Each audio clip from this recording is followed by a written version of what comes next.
Calls me in order. First item is roll call. Alderman Arnold. Here. Alderman Bray. I am here. Alderman Cleaver. Here. Alderman Knox. Here. Alderman Mills. Here. Alderman Skinner. Here. There is a quorum. All right, next item then will be Pledge of Allegiance from Alderman Mills.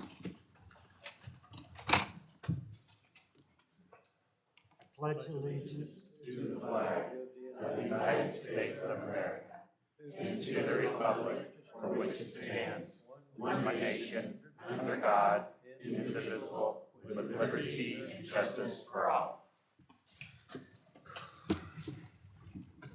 All right, next up will be the approval of the agenda. No changes. No changes, Mayor. Changes.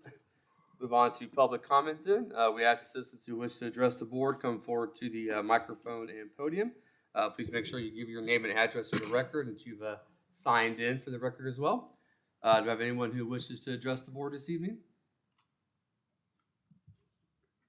See none, then move on to the previous consent agenda.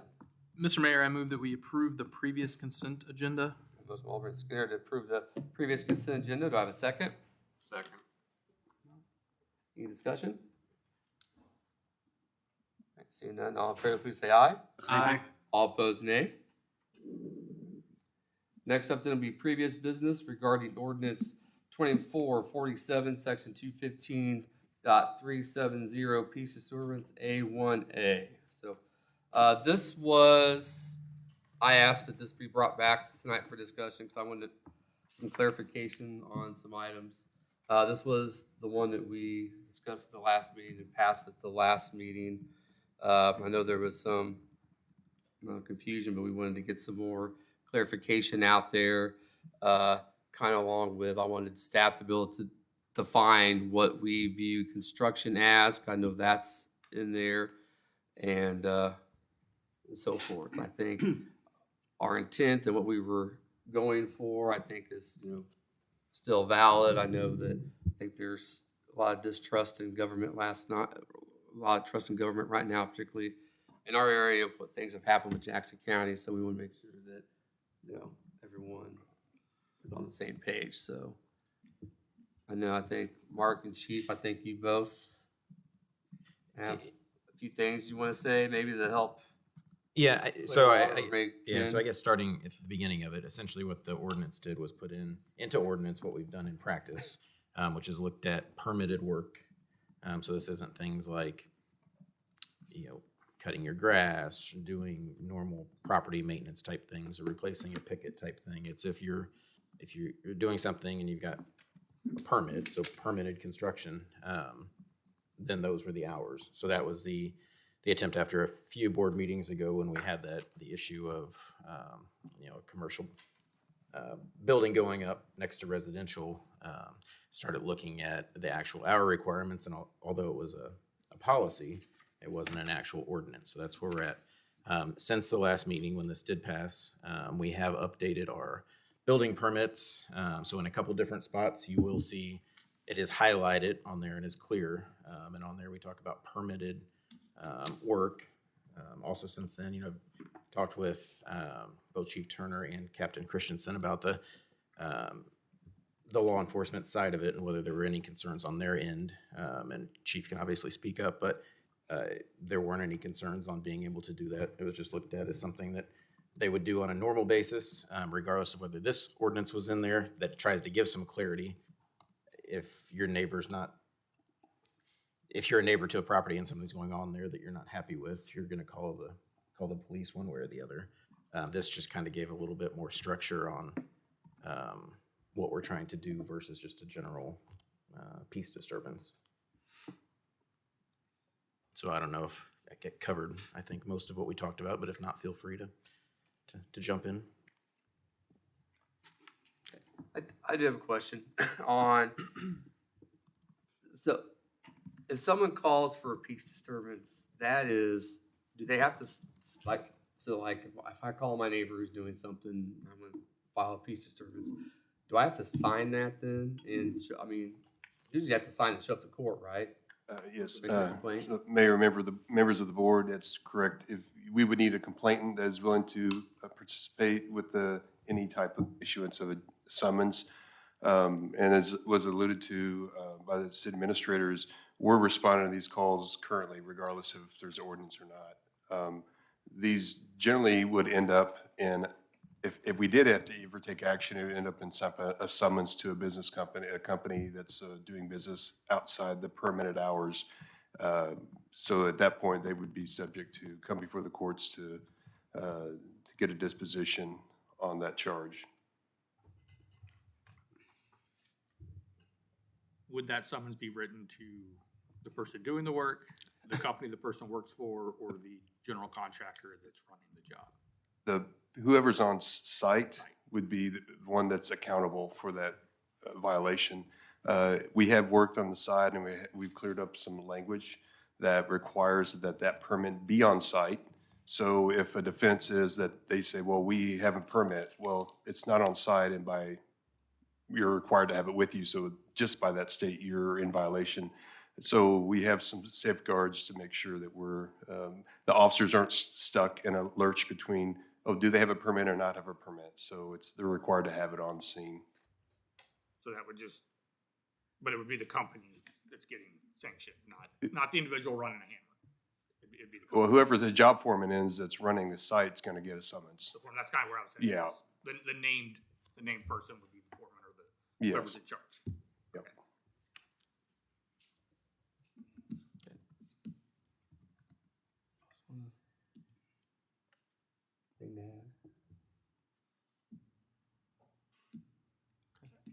I don't know what you want to do with the ordinance. We can't necessarily delve into it too deeply because it has been brought up for review by the prevailing party. I do feel it needs to still have some wording or verbiage in there that states permitted commercial construction, which should be very easily added at the very beginning of the sentence going into that.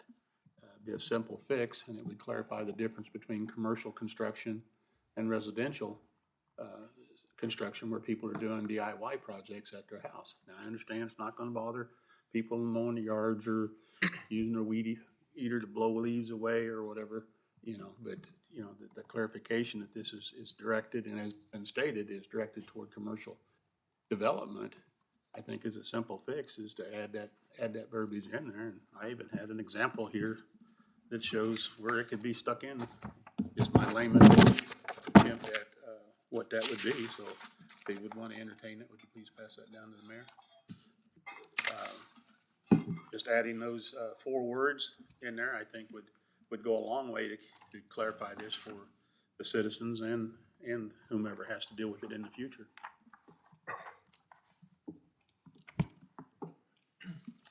I agree with Dale. I still think it ought to spur to commercial, especially after the phone calls I got after the last meeting and my neighbor chewing on me because they didn't understand it after they read it, so. So I know right now we have a policy that for what the definition of construction is for staff, correct? And that's, Sure, and so like Ken alluded to, the permits that this would apply to, the language has been added to 2 places. When you sign off on a permit application, you acknowledge that that if you are going to work either before 7 a.m. or after 6 p.m. Monday through Friday, or Saturday or Sunday, or any federal holiday, you need to have an after-hour permit that's approved by the building official and on site. We also cleared that the after-hours work permit is not required for construction activity that does not require a building permit or residential maintenance. That language is out there as well. We also would have that language on the actual permit that's issued too. In regards to just limiting it to commercial construction, we have a lot of new residential subdivisions that still have new residential house building occurring. To many, that is a disturbance when they work after certain hours in the evenings or on the weekends. And that's the purpose of not just excluding it to just commercial activity. Wouldn't that be considered commercial if you're building a house to sell or No- commercial? no, I mean, a commercial company's building a house unless I'm building it Yeah, myself. but I mean, even permit wise, it's still a residential building permit. Cause it's That's for not a single family commercial home. building permit. But, and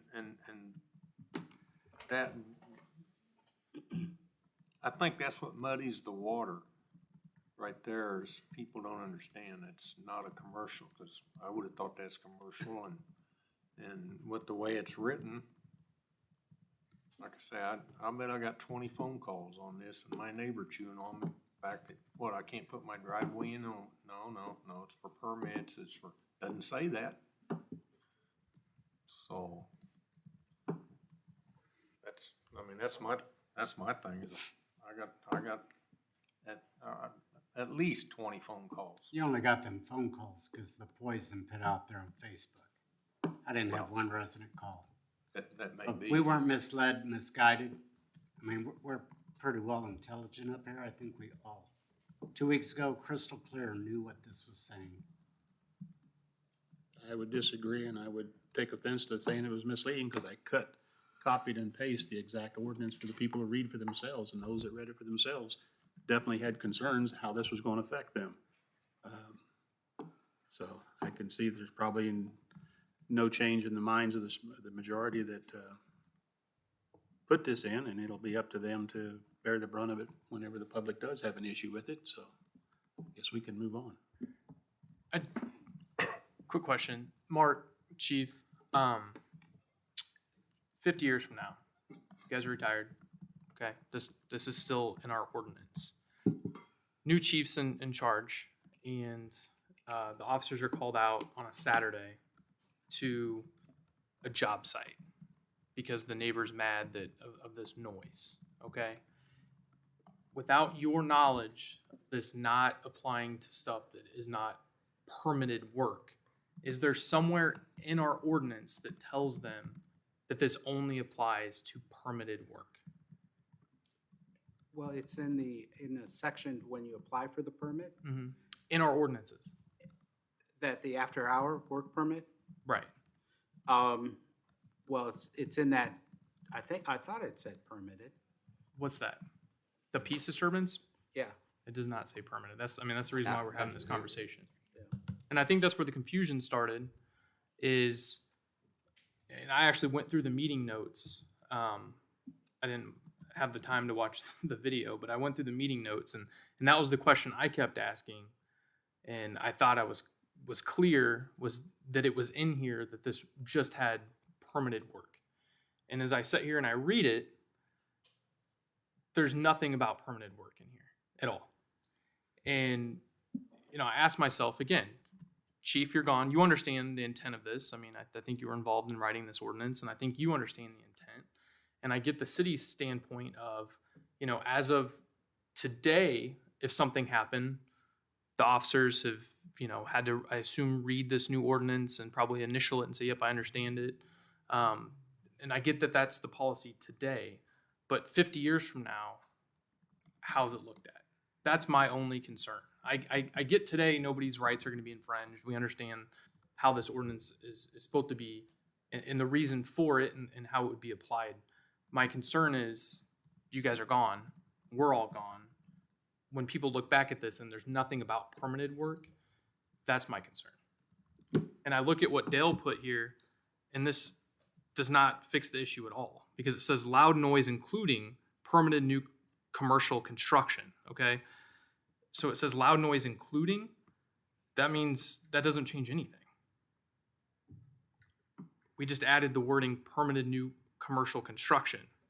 It still says loud noise is a piece of disturbance, right? It would have to be permitted new commercial construction, which includes loud noise or something like that. That's the only way that could read and still apply to this.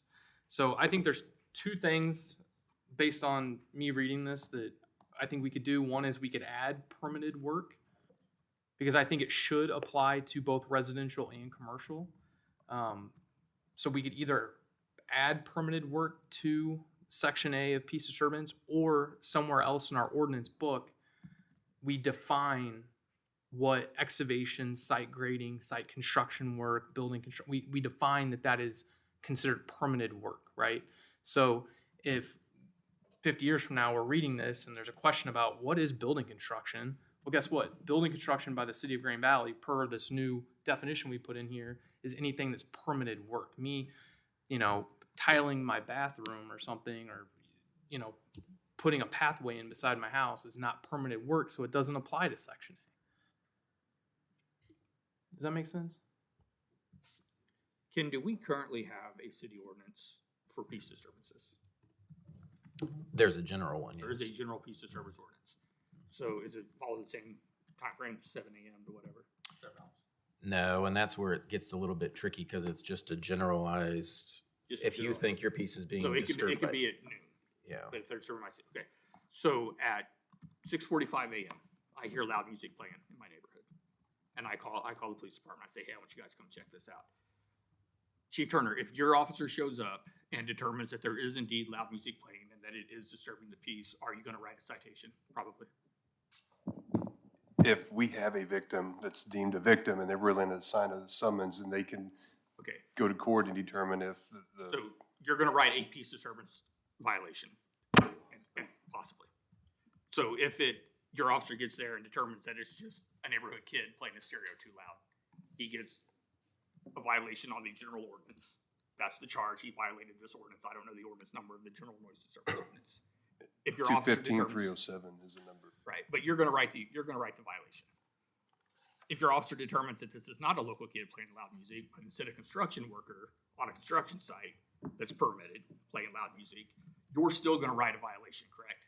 But you're going to use this ordinance as opposed to the general ordinance. But We're- either way, it's a violation. We're just giving you a tool to specify in on this was a commercial violation of this permit. Yes, we're trying to give the officers tools to deal with the larger construction issues that are regulated or sanctioned by the city by giving them a permit. And now you're sending them out to do the work, but it may be in conjunction with or in close proximity to residential. So really, the only difference is one, the ordinance that the person violated on their citation, with the one that's listed, and then possibly fines might be different between the two violations. But either way, they're getting a ticket. Yes, So it's up to the officer's discretion to decide which violation is the proper and acceptable violation. yeah, and It's done. I don't understand why we're still debating this. The violation's gonna happen. It's either gonna be because it's a permit violation and it might be a bigger fine, or it might just be a kid playing his music and it's a $25 ticket or whatever it is. This debate is ridiculous.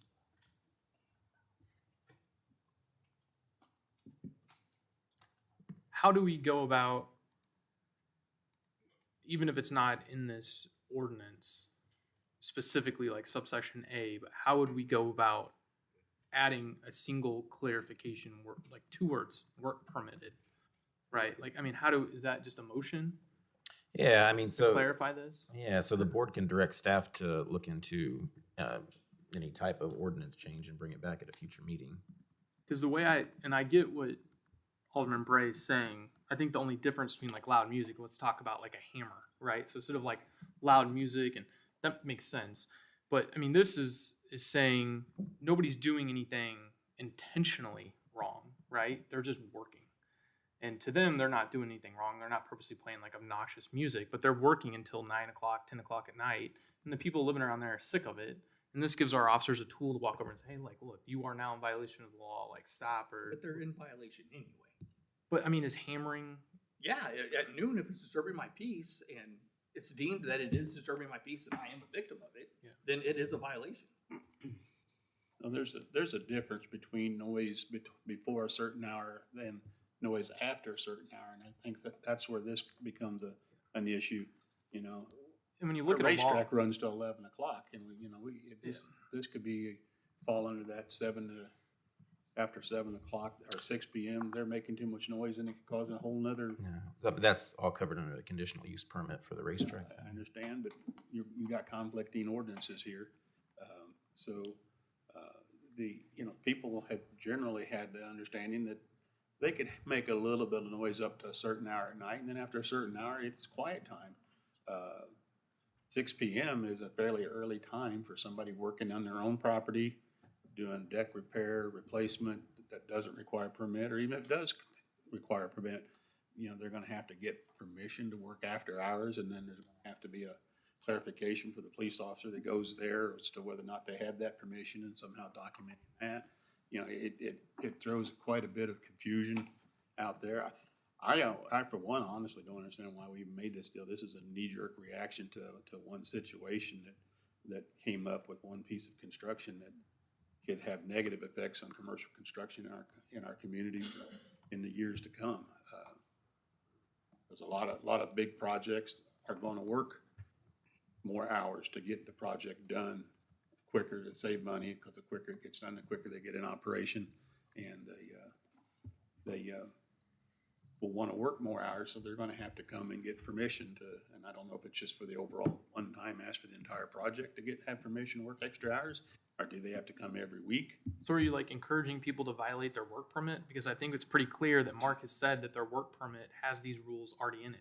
What we're doing is putting this as an ordinance so the chief, when his officers get dispatched out there, have the tools to do something about it.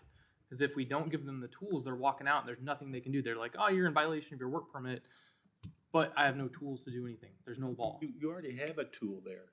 If a complaint comes in that a business is violating their work conditions that were allowed under their permit, that building official can go out at their earliest opportunity and tell them their permit is in jeopardy of being revoked, which is a big hammer. I think the idea is here we're giving our police officers the tool to say, stop it, or I'm going to write you a citation. We're just giving them a sword with a sharper point to deal with. They could still have given that before this was ever written. The police officers could. There has to be an ordinance. There has to be some sort of... Noise is noise. Okay, but there's a reasonableness clause, right? Like, so it has to be unreasonable. If somebody's hammering because that's their job, how's that unreasonable?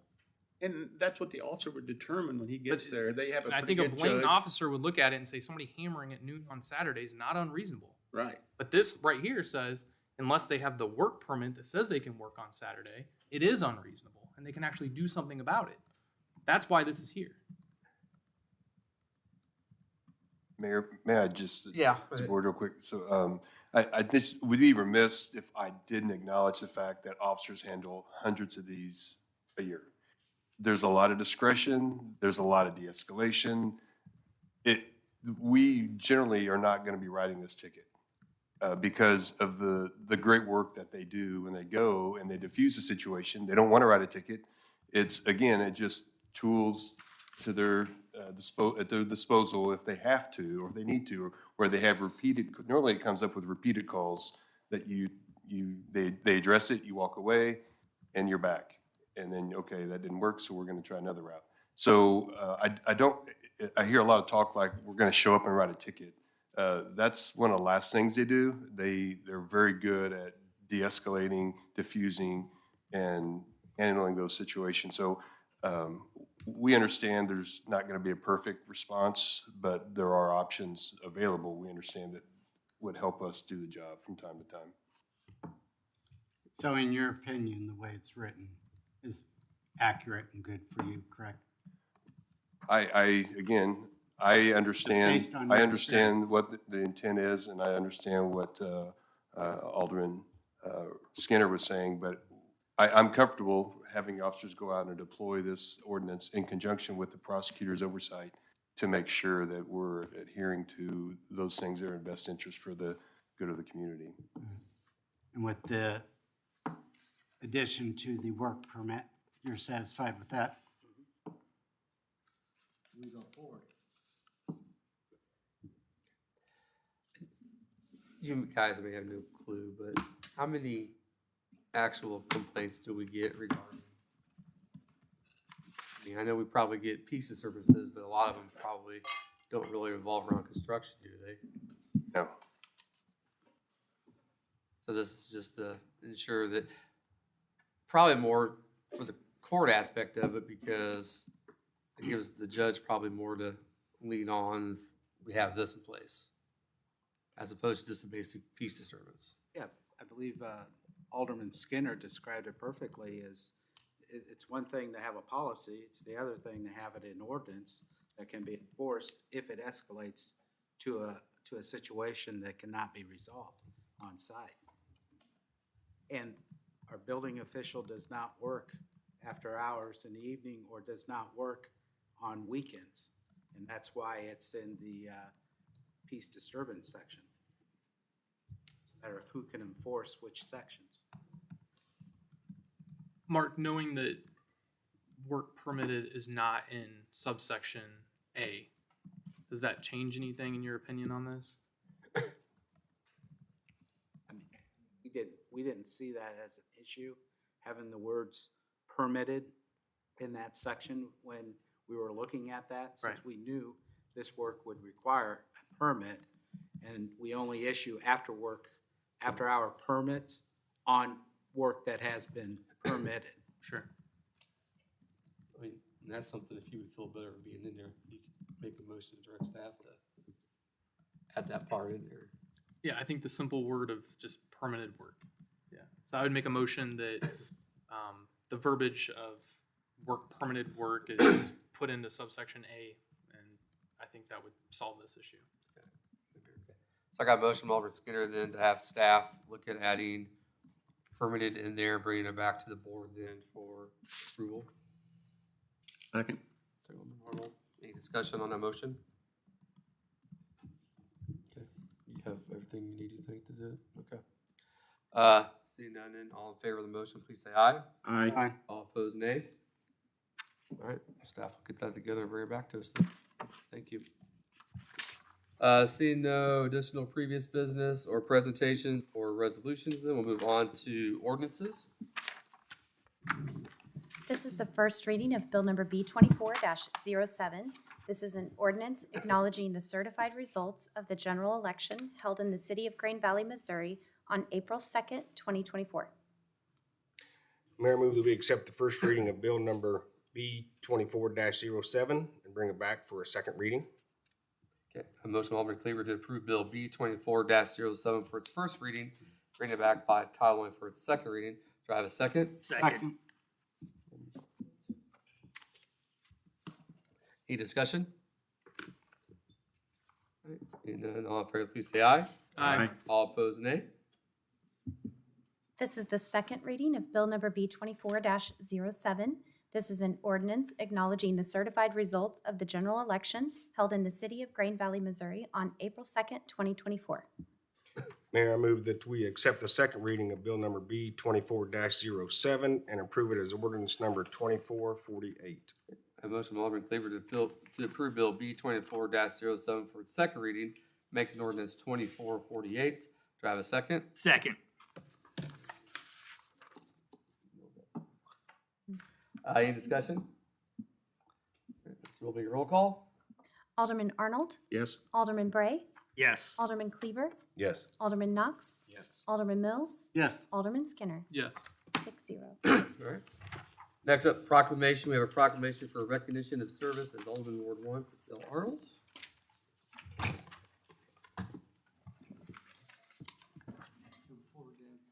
I'll try not to get fingerprints on the flag. That's all right.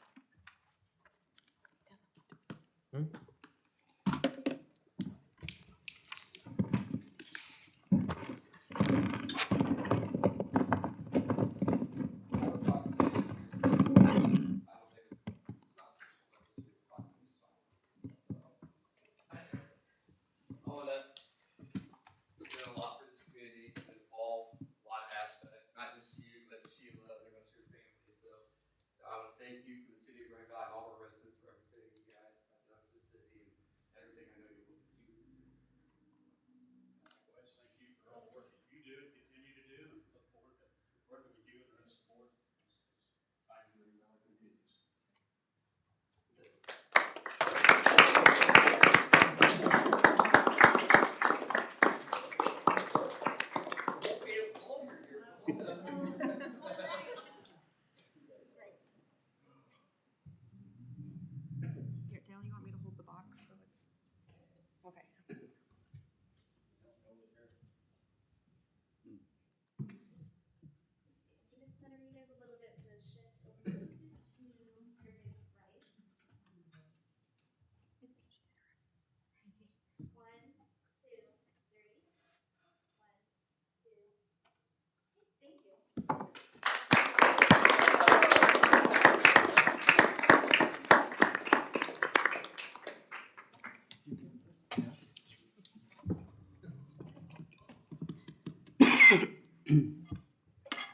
Next up is the elected officials' oath of office.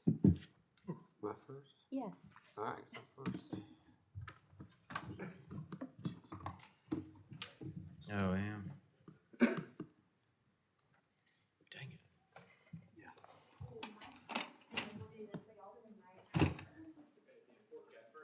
Just since they're slightly different. Okay, so you're gonna repeat after me?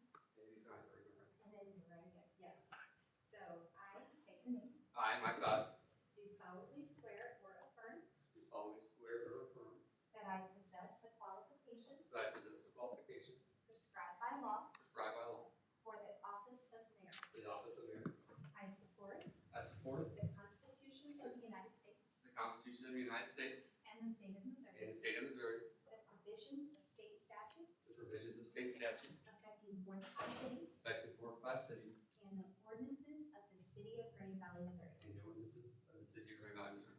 And I shall faithfully conduct myself in office And I shall faithfully conduct myself in office and respect the confidences and information and respect the confidences and information which come into my possession, which come into my possession, so help me God. so help me God.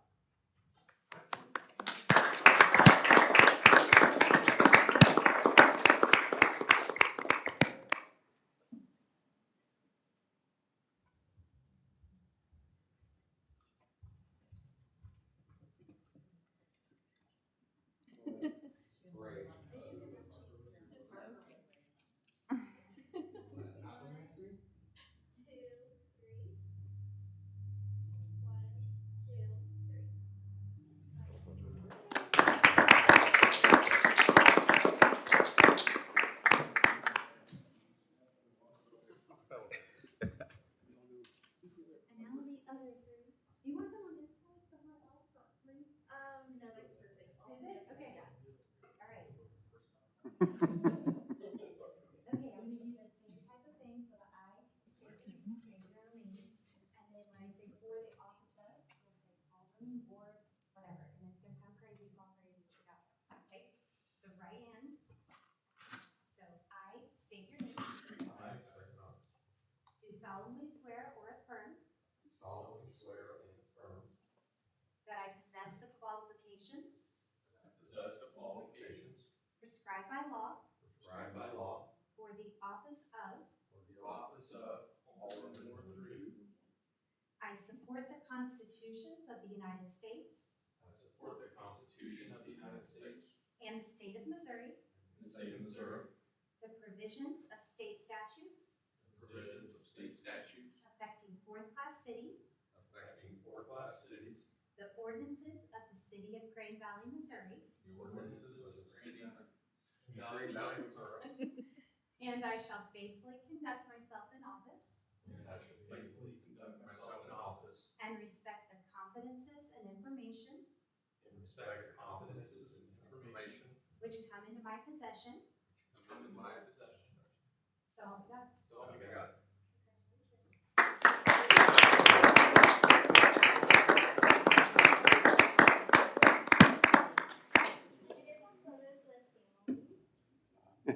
Kyle? Yeah. Run home and get Tank.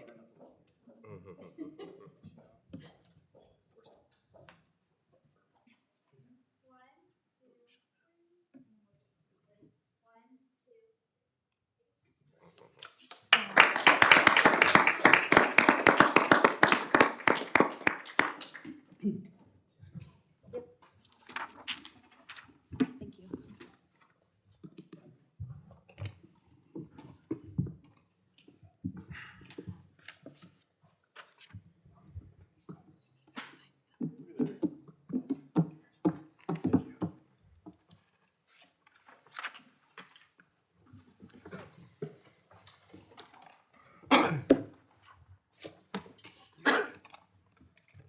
Alright, moving on, see no new business, public hearings, move on to resolutions.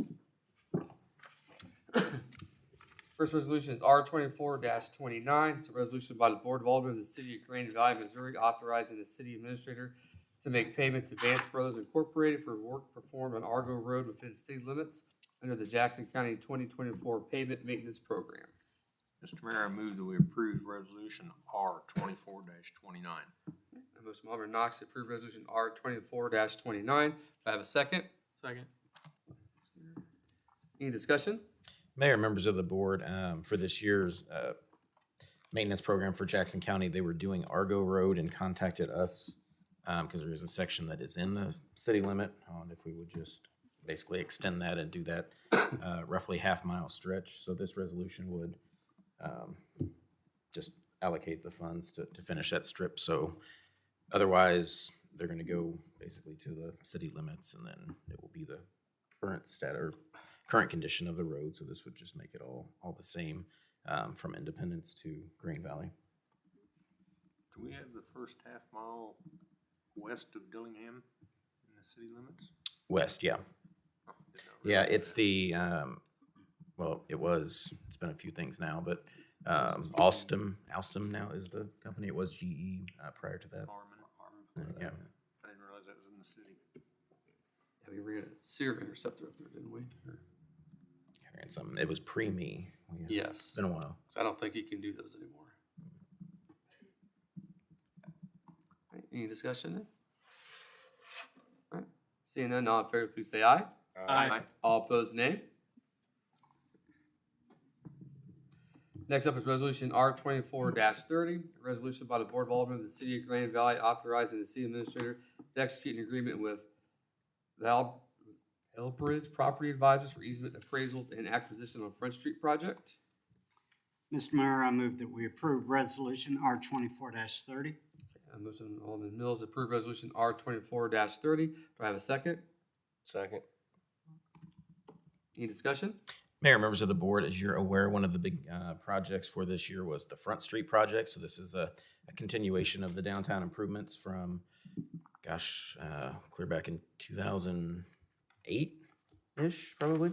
But as part of that process, there are easements that will need to be acquired.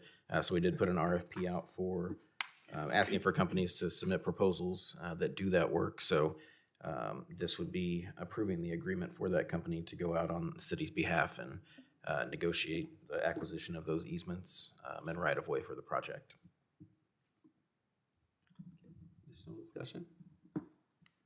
Seeing none, all in favor, please say aye. Aye. All opposed, nay. Next up is resolution R 24-31, resolution by the Board of Aldermen of the City of Grand Valley, Missouri to enter into a contract with Midwest Pool Management for lifeguard services at the Grand Valley Aquatic Center.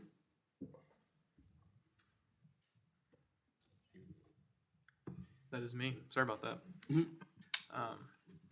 I move that we approve resolution number R 24-31. Motion by Alderman Skinner to approve resolution R 24-31. Do I have a second? Second. Any discussion? Mayor, members of the board, since 2009, we have used MPM or Midwest Pool Management. And what they do basically is get our aquatic facility up and running and also on the lifeguard side of it, provide those. It's not something that we have the capability of doing in-house from a staff perspective. We have been happy with them, and there aren't very many companies that are doing this anymore. The cost has increased a little bit, as you can see, from what it was last year, what we thought it was going to be this year. A couple of things, just the cost of operating as well as the cost of actually acquiring the lifeguards to work. Like everything else, there has been an increase in wages, so that is that roughly $10,000 difference from what we had budgeted to what we think that it will be.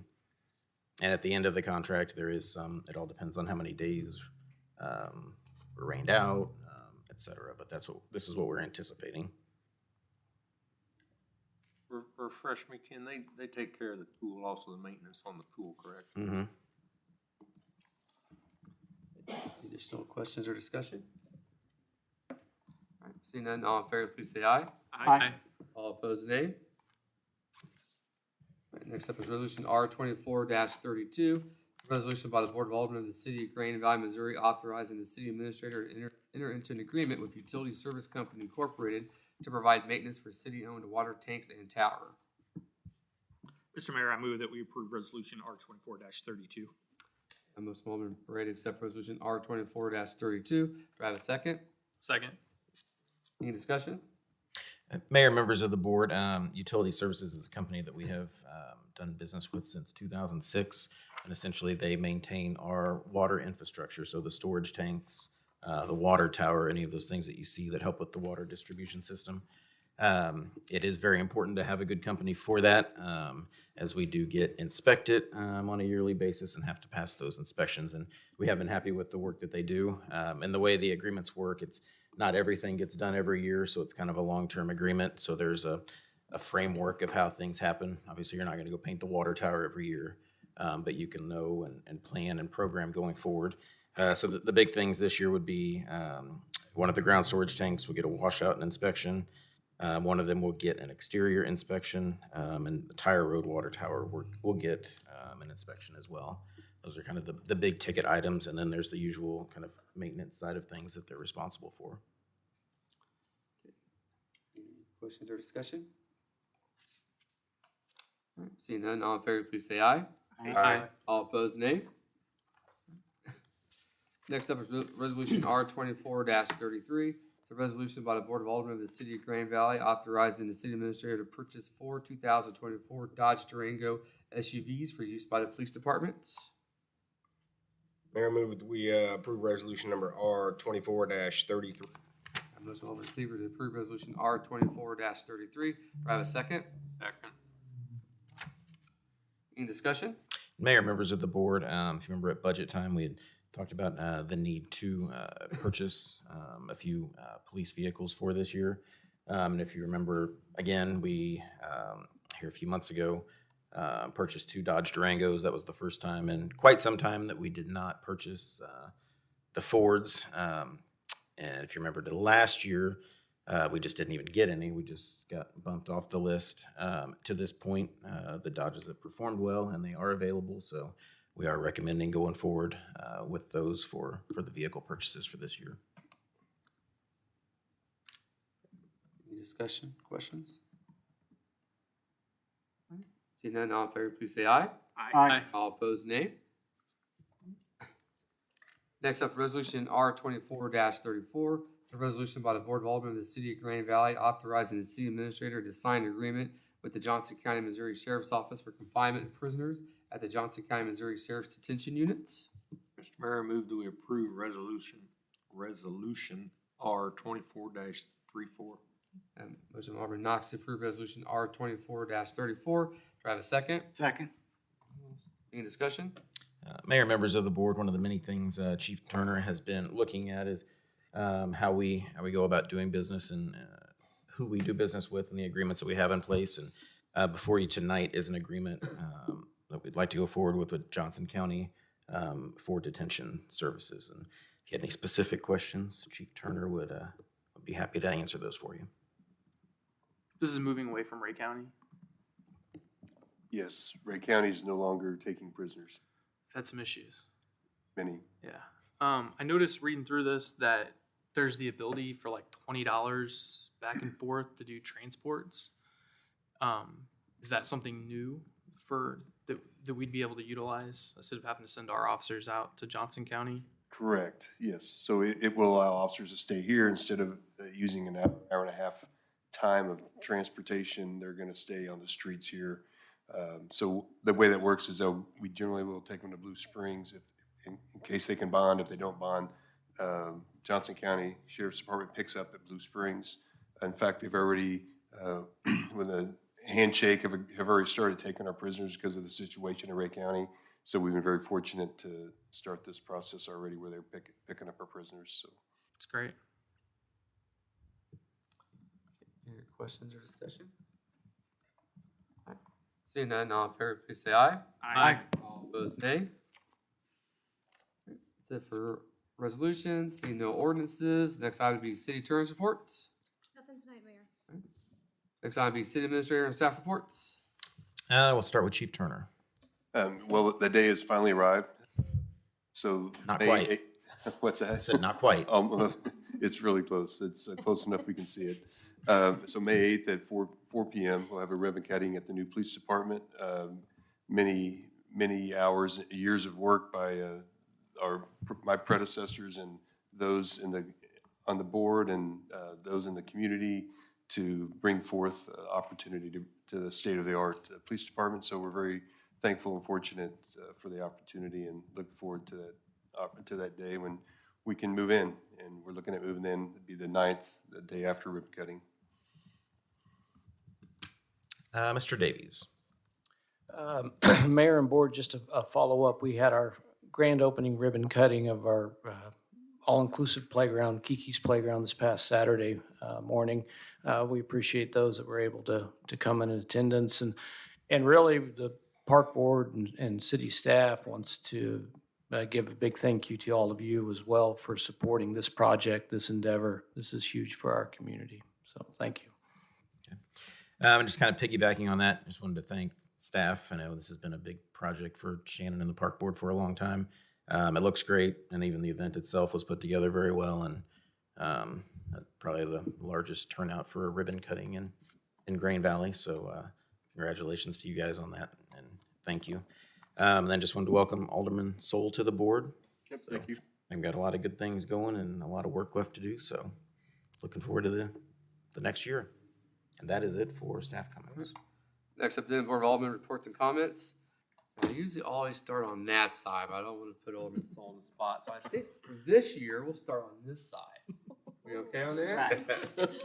I guess. So, Alderman Cleaver.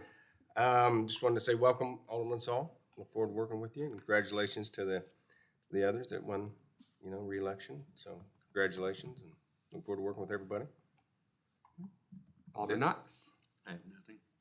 Alderman Skinner. Yeah, just congrats, Kyle. Look forward to working with you. That's all I have. Alderman Bray. Kind of just following the same. Congrats to everybody that won the re-election. Congrats to Kyle, and welcome to the cool side of the room.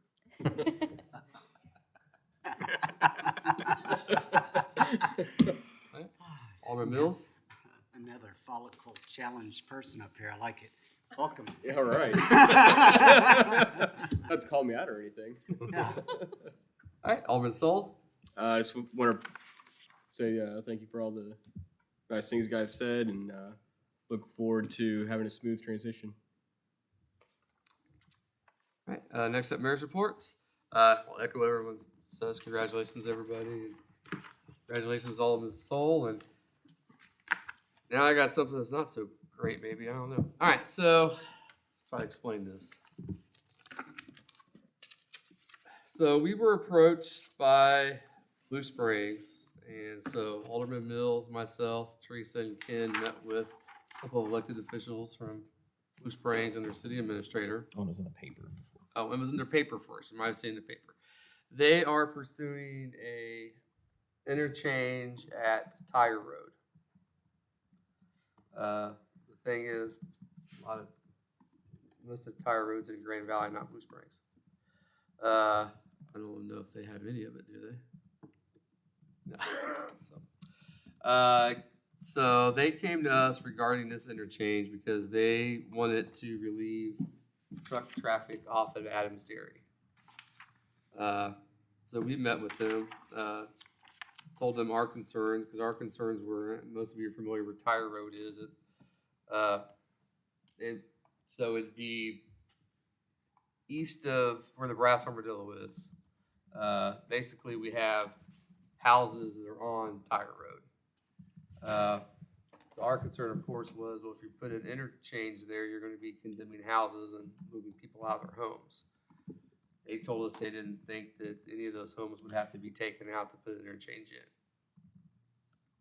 Ken tried to show them how big an interchange is, and they still really didn't think that any of those houses would have to be removed. So the reason they came to us is because they got their state rep, who's not our state rep, by the way, to get $300,000 in the state budget to do a traffic study to see if it's warranted. Basically, do a traffic study on Adams Dairy. Traffic / environmental impact. Yeah, environmental impact study. They need a letter from us in support of this interchange. Another wrinkle that's came up that I've tried to clarify and they haven't gotten back with me is we received a letter from Representative Sander, who's their rep.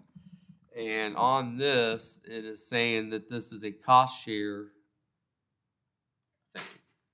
Well, And I told them that day, I said, if we're putting our eggs in a basket, it's not gonna be an interchange at Tire Road, it'll be an interchange between us and Oak Grove. Because that, you know, gives us a lot more than what this does. I don't, you know, personally, I don't know if this gives us anything other than possibly taking people's homes, which I'm not in support of. So anyway, I told them I would present it to the board to see if the board was interested in giving them a letter of support for this. 'Cause I don't know, what's your understanding on it? They need our support in order to get the funding from the state, but then we don't even know if they're. And I asked them, I asked them about if they were, you know, expecting us to pay for any of this, from the interchange, from the design. Because I told them I didn't think we need support of that at all because we want to support the other interchange. And they said no, that they wouldn't want any support from us. But the letter we got seems to make it seem a little different in your opinion. I mean, Yeah, I mean, the letter side was pretty clear. There was 300,000 for this if there was a 50 cost share. Of the 300,000. Well, I think they're saying for the whole thing down the line. Well, that's just for the study Yeah, this is, itself. yeah, but I mean, going down the line, they're gonna, I mean, MoDOT's not gonna put that in for all of it. That's what they told us that day was nothing for the study. All they wanted was a letter from us. Yeah. So, I mean, essentially, it would be the way this reads. We're paying money for something that wasn't a very top priority for us. Like Mayor said, you know, we're kind of looking more towards the east as we go forward versus the west. So, and if you're not familiar with their city limit lines, it's based, if you, like on the map, you'd have Camping World on one side, where they sell is actually unincorporated Jackson County. And then the Camping World maintenance service side is in Grain Valley. So Tire Road is kind of our I mean, city limit so line. the PepsiCo, which is behind Camping World, Is- actually is in Blue Springs. Yeah. But I haven't asked because, you know, they said, well, this would support would help your guys' citizens who live in like Rosewood and Woodbury because they would be able to have an interchange to get to. So I asked, so you're going to do improvements to Tire Road then? And no. I'm like, well, our residents are not going to use Tire Road the way it currently sits if there aren't improvements to that road. And why would you put an interchange in for truck traffic and not make improvements to Tire Road all the way from Duncan to the interchange? And they hadn't considered that. There's not enough room there to put an interchange in. Excuse me, put an interchange in without disrupting the businesses on the north. And Ken brought that up. You have to move the outer road to the north, which is gonna displace it, and I'm not at all in favor of displacing people out of their homes to help Blue Springs'. I mean, they claim they didn't. I mean, I don't see any way how they could put that in without. I mean, I guess if they squeezed it in there, those unfortunate people would have their driveways exit onto a ramp. Maybe I don't know. I don't know how you squeeze it in there without. I mean, there's not much land between Brassarville and those houses if that's what their plan is. Yeah, and this isn't for the design of anything. This is if you're looking for funding from the state, you have to go through a multi-step process, which we know well. And this is kind of that first step, but it essentially just kind of comes down to, you know, if it's a money thing, do we want to spend money on something that we're not really, it's not gonna. Or do we even want to support something we're not sure we want to happen? I mean, Yeah. No, I've coined this the bridge to nowhere. Where my ward is needing an intersection at Duncan and Buckner Tarsney, there's not a chance I would support a cent going to this. Before we had the roundabout or whatever is going to go to Duncan and Buckner Tarsney.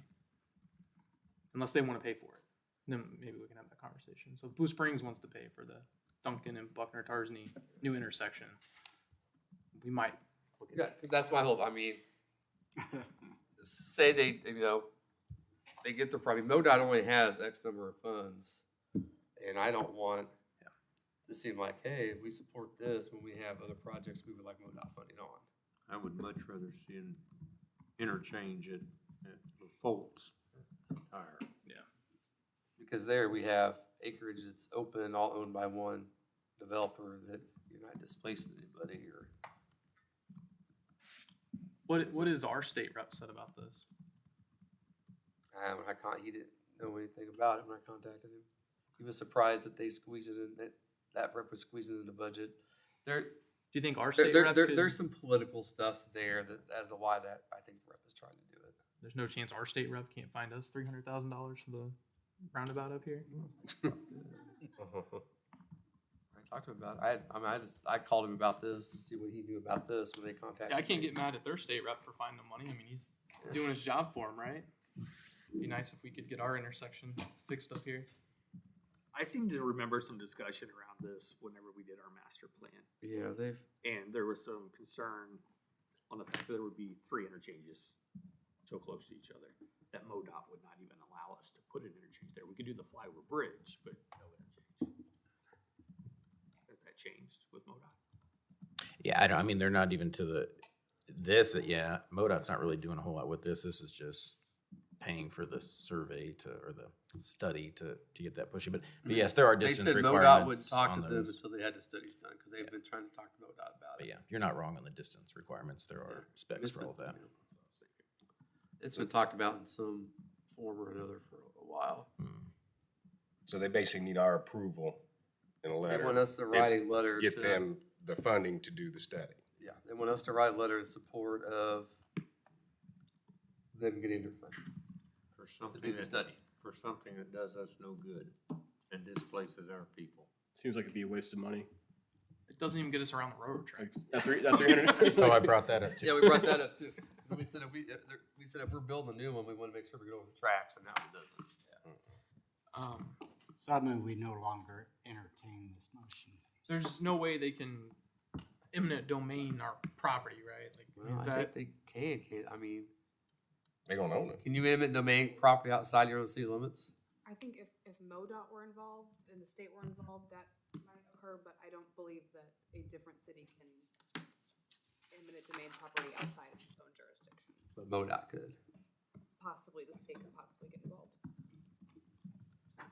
I don't see them getting involved for helping Blue Springs at one intersection, us fighting I it. mean, they brought in all that commercial, big truck traffic. That's their problem. That's the way I see it. I mean, they put all that in over there. They knew Adams Dairy was in the shape that it's in. well, I heard they just approved on Adams Dairy on the north side, some more commercial businesses to go in along Adams Dairy. It's like they're doing it to themselves. I'm not inclined to write the letter. If I could write the letter, No, I mean, if I'm hearing no from everybody, we'll just all let them know that at this point we're not in favor of doing it.